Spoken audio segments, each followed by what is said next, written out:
आदरणीय संत गुरुजन, उपस्थित जिज्ञासु तथा माताएं,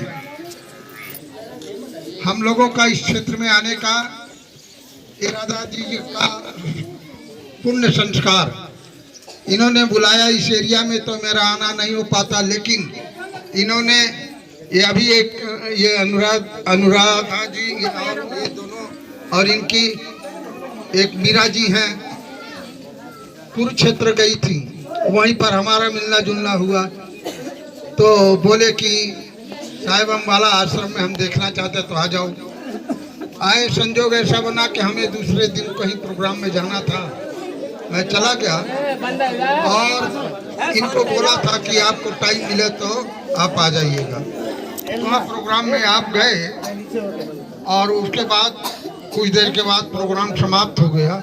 मेरे बंधुओं, यह सौभाग्य उस माता पिता को है, उस परिवार को है जिस परिवार में से कोई भक्त, कोई सज्जन, कोई साधु हो जाता है तो समझो कि उस परिवार का अनंतों जन्मों का पुण्य संस्कार सामने आया है और उसी पुण्य संस्कार से वो परिवार भी संसार सागर से तर जाता है।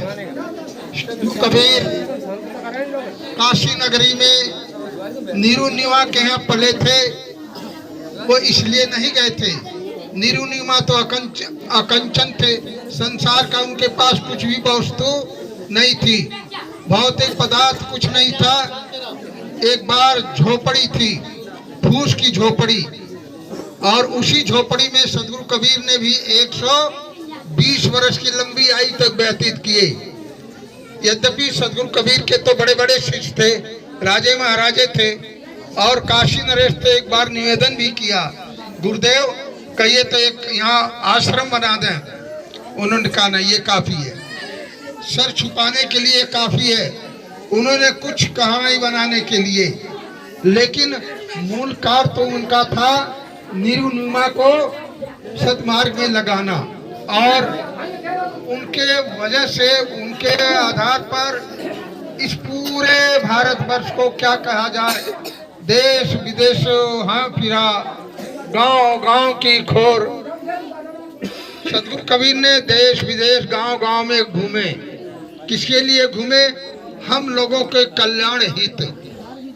आज समाज में जो हम लोगों को बोलने का अधिकार मिला, उस समय मुगल साम्राज्य इस देश पर हुकूमत करने वाला था, और काशी नगरी में एक समय एक तरफ एक हाथ में तलवार, दूसरे हाथ में कुरान लेकर काजियों ने पहुंचा और कहा, बाबा अगर तू मुसलमान बन जाएगा तो तेरे को बहुत कुछ, यानी तेरे को आदर सत्कार मिलेगा।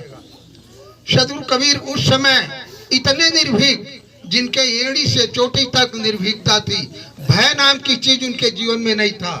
और मैं यही कबीर पंथियों से निवेदन करता हूँ, कबीर पंथी को किसी प्रकार का भय नहीं होना चाहिए। निर्भय भय तहाँ गुरु की नगरिया, सुख सोए दास कबीरा हो।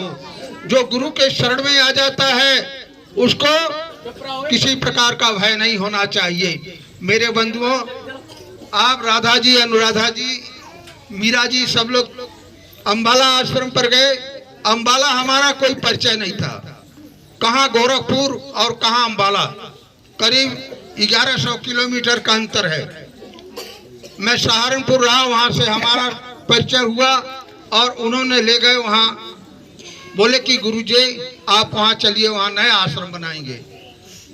तो चला गया। आज ये आश्रम प्रदेश करके आए थे, और उसी के आधार पर एक आश्रम हरिद्वार में बिना, और आप लोग सभी आमंत्रित हैं। 13-14 अप्रैल को वहाँ का वार्षिक कार्यक्रम होता है हरिद्वार का। अम्बाला का 2 कार्यक्रम होता है, एक गुरु पूर्णिमा, एक कार्तिक दिवाली के बाद पंचमी छठ सप्तमी। तो वहाँ आप लोगों ने गए। इस देश का मुझे हालांकि मैं उत्तर प्रदेश गोरखपुर का ही मैं रहने वाला, गोरखपुर के ही जन्मभूमि। यूँ तो जन्मभूमि हमारा तराई, नेपाल के तराई में हुआ, लेकिन विशेष रहने का गोरखपुर जिला। और 27 साल के अवस्था में ये शरीर परिवार को छोड़ करके अलग हुआ। आज 81वां वर्ष चल रहा है।